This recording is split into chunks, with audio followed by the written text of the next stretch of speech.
अब वो तो परमात्मा से परिचित हंस आत्मा थी गरीबदास साहिब जी, भूत भविष्य की सारी जानते थे और वर्तमान की।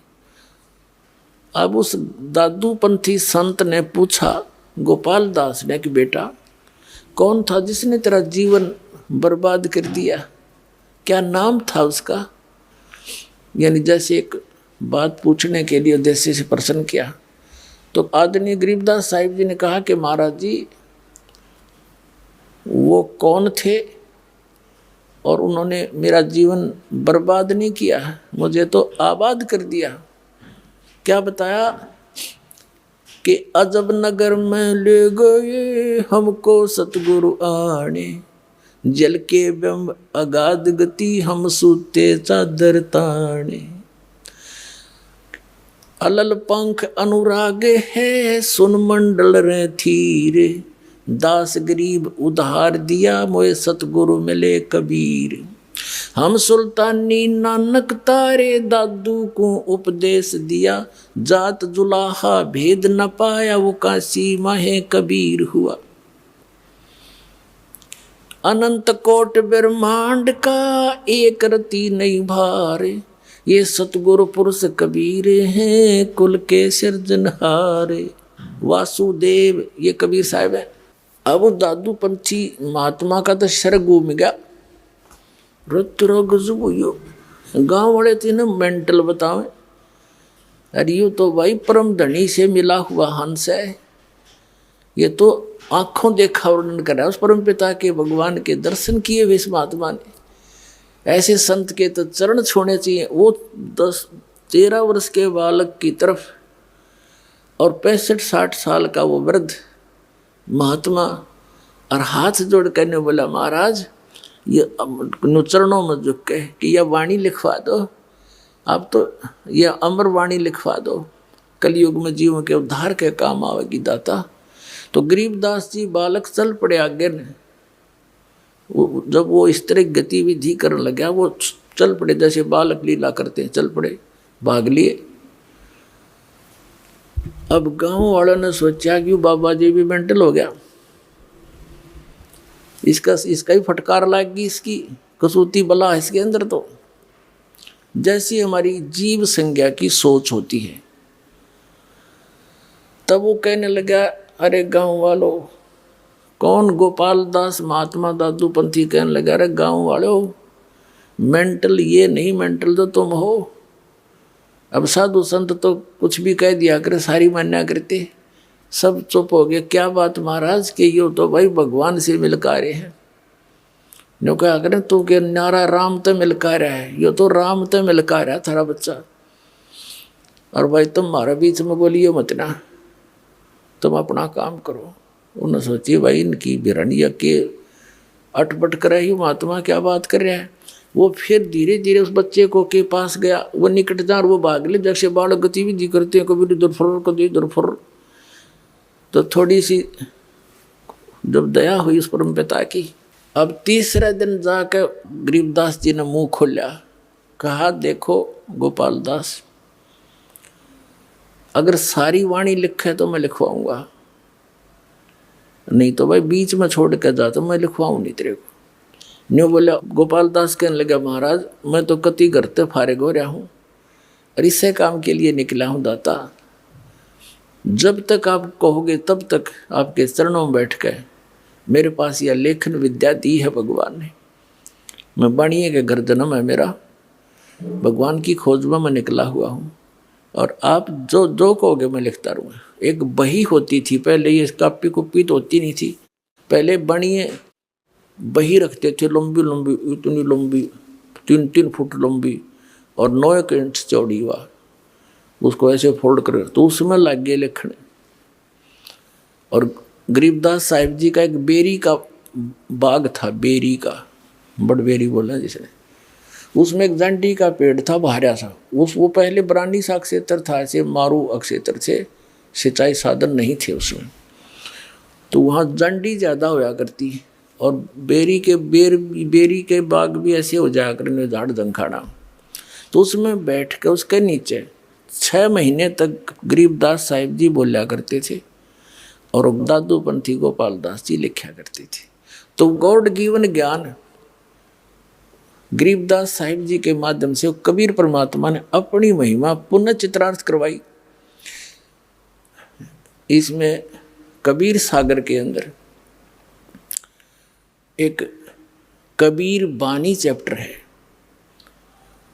उसमें 136 और 37 पृष्ठ पर लिखा है काल के 12 पंथ चलेंगे। उन 12 पंथों में से 12वां पंथ गरीबदास पंथ होगा, जिसका जन्म 1774 में होगा। उसमें गलती से 75 लिखा है। तो वो 12वां जो हंस होगा मेरा, ये क्या है कि जैसे ये 12 कबीर पंथ चले हैं, इनके जो प्रथम भगत थे, जैसे श्री चूड़ामणि जी थे, जिसे मुक्तामणि भी कहते हैं, धर्मदास जी के पुत्र थे, जो कबीर साहिब के आशीर्वाद से हुए थे। उससे लेकर गरीबदास साहिब जी तक ये 12 पंथ है।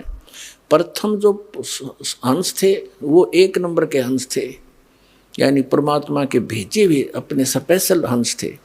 और उसके बाद फिर ये 12 और हैं, वो ऐसे ही डुप्लीकेट थे। और 12वां जो थे गरीबदास जी, ये भी परमात्मा की विशेष आत्मा थी। एक तो फर्स्ट को ज्ञान दिया था, फिर इस लास्ट को दिया है। अब इस लास्ट को जो ज्ञान दिया है, इसलिए फीड कर दिया कि कभी काल ने कहा था कि 12 पंथ करूँ मैं साजा, और नाम तुम्हारा ले करूँ आवाजा, और 12 पंथ नाम जो ले ही मेरे मुख में आन समोही, और अनेक पंथ चलाऊं, जैसे राधा स्वामी पंथ, ये धन धन सतगुरु पंथ, जय गुरुदेव पंथ, और ये निरंकारी पंथ, और ये तो है ये क्या नाम बालयोगेश्वर, और ये सतपाल, और आसाराम जी, और ये सुधांशु जी, और ये तो है सिद्धे रामकृष्ण के पुजारी, ये तो अंडरस्टूड है। और ये तो दूसरे पंथ काल के, ये राधा स्वामी, धन धन सतगुरु, जय गुरुदेव, और बिवाणी वाला, जनोद वाला, ये सारे अनेक पंथों में से काल न चला रखे। सतलोक और सचखंड के नाम ले करके, और कख पता नहीं इन्होंने उसके बारे में। तो कहने का भाव ये है कि परमात्मा ने कहा था कि धर्मदास बीच में कबीर मेरे वाले मार्ग में, ये काल के पंथ ही घुसेंगे, काल के दूत, और मेरी महिमा मेरे द्वारा बोलेगी कबीर सागर की, और कबीर वाणी को कुछ ये फेरबदल करेंगे अपनी अनजान बुद्धि के अनुसार। तो यथार्थ ज्ञान को ये खत्म कर देंगे। अपने आत्माओं, जो आरती हम करते हैं कबीर परमात्मा की, ये ना कबीर सागर में, ना कबीर साखियों में, ना कबीर शब्दावली में, और ना ही कबीर बीजक में। तो वो अंश निकाल दिया इन्होंने। वो एक बहुत पुराना कबीर सागर, उसके अंदर से ये ली गई थी, आज से 250 वर्ष पहले ये वाणी लिखी, और वो अब है नहीं। तो इन काल के दूतों ने जहाँ जहाँ इनके नहीं समझ में आई, उसको कुछ निकाल दिया, कुछ में फेरबदल कर दी, कुछ न्यो की न्यो छोड़ दी, जो इनका समझ में नहीं आई, तो वह भी बची रहेगी परमात्मा की कृपा से। तो उसमें कहा कि बार में पंथ प्रगट हुआ मेरी वाणी, और शब्द हमारे का निर्णय ठाड़ी। बार में पंथ में मेरी महिमा की वाणी पुनः प्रगट होएगी, उस बार में पंथ के प्रवर्तक द्वारा। अक्षर घर का मरम नहीं पावे, 12 पंथ हमी को धावे। क्योंकि ये सभी 12 के 12 पंथ, गरीबदास पंथ तक सभी मेरी ही महिमा करेंगे। कबीर साहब हैं, कबीर सतगुरु हैं, लेकिन सतलोक नहीं जा सकते, क्योंकि इनको यथार्थ ज्ञान नहीं हो सकता। जब तक कलयुग 5500 वर्ष नहीं बीतेगा, तब तक धर्मदास या ऐसी स्थिति रहेगी। जब कलयुग 5500 बीत जाएगा, तब क्या लिखा है कि उस समय डिक्लेयर करेंगे, सारे ज्ञान को ओपन करेंगे, और नए सिरे से इसका बिल्कुल सुचारू रूप बनावाएंगे। और बर्म में पंथ में आगे चल के हम ही आवेंगे, मैं ही जाऊंगा, और फिर सब पंथों को खत्म करके एक पंथ चलावेंगे। तो ये भी ये दास भेज दिया उस परम पिता ने, उसी गरीबदास वाले पंथ में, बाद में पंथ में। तो गरीबदास जी ने जो ज्ञान दिया, उसको गरीबदास पंथी भी नहीं समझ सके, कबीर परमात्मा जी ने जो ज्ञान दिया था कबीर सागर के अंदर, कबीर पंथी नहीं समझ सके। कबीर साहब को सतगुरु बताते हैं, एक संत बताते हैं, और परमात्मा को भिन्न बताते हैं। इन कख दाना परमात्मा को, ते काल के दूत थे सारे, और ये खुद मालिक है। कबीर सागर में लिखा, धर्मदास को जब सतलोक में लेकर गए और जब वापस छोड़ा तो वहाँ देखा वही परमात्मा जो नीचे से गए थे वही सिंहासन पर विराजमान थे, अनंत कोटि ब्रह्मांड के सिंहासन पर।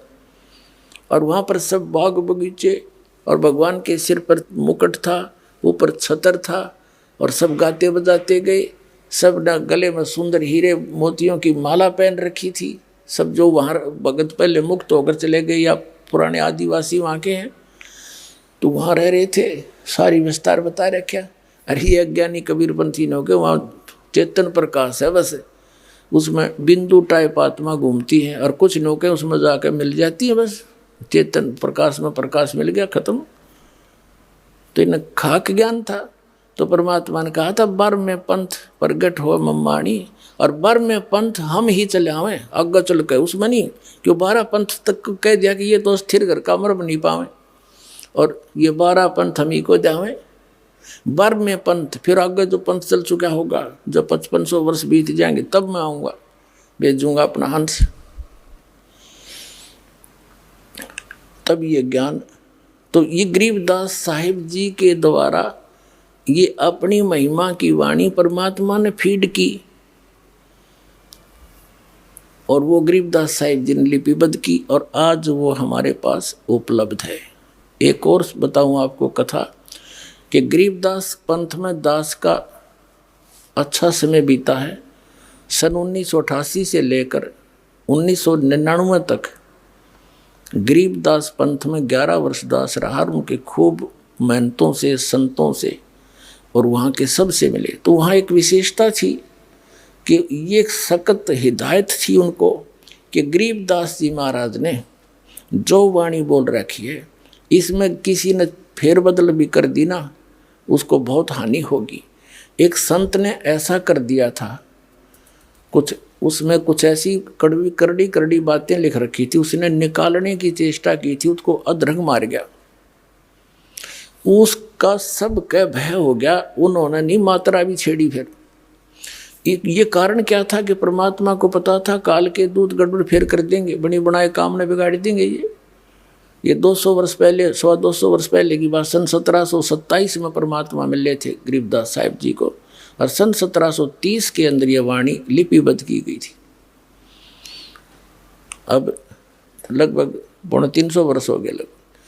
तो उस समय यह लिखी गई, तो अभी तक यह कति सुरक्षित थी, और यह नो की नो हमारे पास आएगी। यह वाणी प्लस में परमात्मा के द्वारा इस दास को ने जो लीला की दिखाया, जो दिया ज्ञान, वो और इन महापुरुषों की वाणी और सब सदग्रंथों का एक निष्कर्ष निकाल दिया जो अभी करना था। कहते हैं 9 मन सूत उलझिया, ऋषि रहे जखमार, और सतगुरु ईसा सुलझा दे उलझन दूजी बार। इसी कबीर वाणी में, कबीर सागर के अंदर कबीर वाणी चैप्टर है, एक अध्याय है, उसके 134 पृष्ठ पर कहा है 12 तो ये है ही, 13वां वंश आवेगा, 13वें वंश में ये 12 वंश है, 12वें वंश प्रगट हो उजियारा, और 13वें वंश मिटे सकल अंधियारा। ये 13वां वंश ये दास है, इस सारा अज्ञान समाप्त कर दिया, प्रत्यक्ष कर दिया आपको।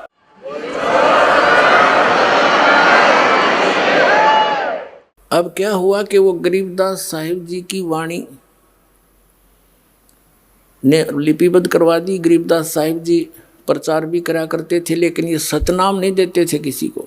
स्ट्रिक्ट ऑर्डर था, सख्त हिदायत थी परमात्मा की कि धर्मदास मेरी लाख दुहाई, ये सार नाम की दबार ना जाए। सतनाम और सार नाम, मूल ज्ञान बार जो पढ़ी, ये बिचली पीढ़ी हंस नहीं तरी। आप उस बिचली पीढ़ी के बच्चे हो, हंस हो, अच्छी आत्मा हो, जो आपके लिए खजाना सुरक्षित रखा था।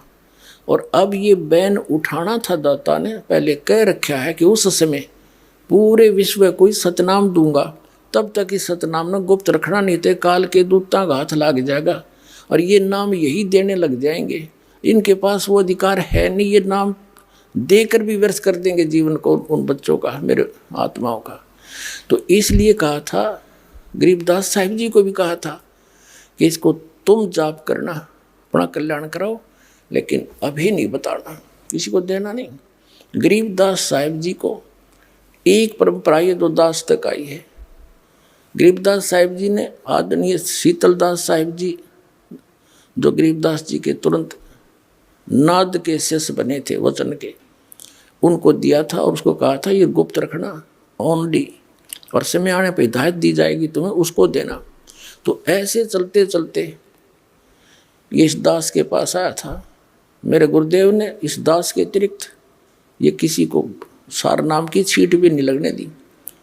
सत्कर मानना, जैसे काल ने चाल चली है तो परमात्मा ने भी इसकी चाल को ऐसे ही काटा है। 100 छल छिद्र मैं करूं अपने जन के काज। तो प्रसंग जो दास आपको क्लियर करना चाह रहा था वो अब प्रारंभ होगा। गरीबदास साहिब जी प्रचार करते थे, ज्ञान सुनाते थे, भक्ति करो भाई, भगवान का नाम लो, परमात्मा की भक्ति करने से लाभ होगा। उनकी वाणी का पाठ उसी के समय में उनके शिष्य करने लग गए थे, हाथ से लिख लिख कर अपने पास लिख लेते थे, किसी से लिखवा लेते थे। जैसे मंगलाचरण और ब्रह्म वेदी जो आप प्रतिदिन नित्य नियम में करते हो, तो एक गरीबदास साहिब जी का चेला शिष्य पंजाब के अंदर चला गया। लुधियाना के पास एक वासियर गांव है, लुधियाना से थोड़ी दूरी पर है, 8-10 किलोमीटर दूर। उस वासियर गांव के बाहर पहले तो पैदल जाया करते थे, कोई रोड राड थे ही नहीं, ना कोई गाड़ियां थी, पैदल वो चलते फिरते जा रहे थे। रास्ते में रात ने वहाँ रुक गए, गर्मियों के मौसम था, एक तालाब के किनारे पर रुक गया। तो सुबह नहा धो के उसने सोचा अपना नित्य नियम कर लेता हूँ। सुबह सुबह मस्ती में बैठा बैठा अपनी ब्रह्म वेदी पढ़ रहा था। ज्ञान सागर अति उजागर निर्विकार निरंजनम ब्रह्म ज्ञानी महादानी सत्सुकर दुख बंधनम, ये सारी जोर जोर से लय ला कर पढ़ रहा था। तो वहाँ एक राम राय नाम का एक सिख था, बड़ा, उसकी भी अच्छी जमीन थी, 800-900 एकड़ जमीन का वो किसान था, जमींदार था। और वाणी की इन सिख लोगों के अंदर परमात्मा की वाणी की एक न्यारी कसक है, क्योंकि वहाँ परंपरा से ही वाणी सुनते और पढ़ाते पढ़ते आए। तो ये वाणी सुनकर वो निकट गया उस भगत के, गरीबदास जी के शिष्य के पास जाकर बैठ गया, और वो अपनी वाणी पढ़ता रहा, वो बैठा रहा। जब उसने अपना पूरा नित्य कर्म कर लिया तब उसने कहा कि महाराज, कहा कि हे भगत, ये किसकी वाणी है, ये किस महापुरुष की वाणी है, इसने तो आत्मा खींच ली मेरी। तो उन्होंने बताया कि ये मेरे पूज्य गुरुदेव गरीबदास साहिब जी की वाणी है। उन्होंने पूछा, उस राम राय ने पूछा, क्या वो संत अभी भी शरीर में है? तो भक्त ने बताया कि जी हाँ, अभी शरीर में है, और वहाँ छुडानी गांव है एक, रोहतक के पास। उसने सारा एड्रेस नोट कर लिया, गांव छुडानी, नाम गरीबदास, ऐसे ऐसे उनके पिता का भी नाम नोट कर लिया। और वैसे तो पता है संत साधु एक ही होते हैं गांव में, एक आधा वेल नोन होते हैं, फिर भी वो वहाँ से चला। अब दर्शन करने चाहिए ऐसे महापुरुष के, जो इतनी अमृतवाणी बोली है जिन्होंने। तो वहाँ गए, जाकर देखा, पूछा भाई छुडानी गांव पूछा, उस नाम गरीबदास जी महाराज से मिलना है। तो क्या करें, घर का जोगी जोगड़ा और बाहर का योगी सिद्ध। तो गांव में इतनी कदर नहीं थी उस, क्योंकि लाल की परख करनी थोड़ी हुआ करें। बाहर के कुछ लोग व्यक्ति 2-4-10 आसपास के गांवों के शेष हुए थे, और उस समय कोई विशेष काम किसानों को होता नहीं था। वर्षा होगी तो काम पाया, नहीं तो खाली रहते थे। तो वहाँ आ बैठते थे वह, अब गरीबदास जी के जो नाना जी थे वो बहुत बड़े पैसे वाले व्यक्ति थे। उन्होंने एक मकान सा बना रखा था जिसको नौरा बोला कर देसी भाषा में।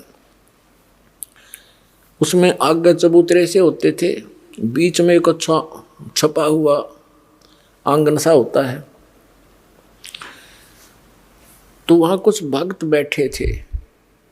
उसने जाकर के राम राय ने पूछा कि भाई गरीबदास, गांव वाले ने बता दिया कि सामने चला जा भाई, वहां है। उनसे पूछा कि भाई गरीबदास जी से मिलना, महाराज जी से मिलना। वो कहाँ हैं? अब वहाँ बैठे भक्तों भी इंतजार कर रहे थे। कहाँ गए? उन्होंने पूछ लिया था गांव वाले से, घर वालों से कि खेतों में गए हैं। और वो प्रतिदिन जाते हैं खेतों में और आ जाते हैं 10 बजे तक, 8-9 बजे तक। गर्मियों का सीजन था। तो उसने सोचा राम राय ने कि इतनी दूर आ गया मैं, 200 किलोमीटर है, और संत के दर्शन करके पानी पीऊंगा। वो कह रहे थे आओ भोजन पालो, चाय पानी पियो, दूध पियो, बैठो। मैं बोला ना, वो हैं कहाँ, मैं दर्शन करूंगा।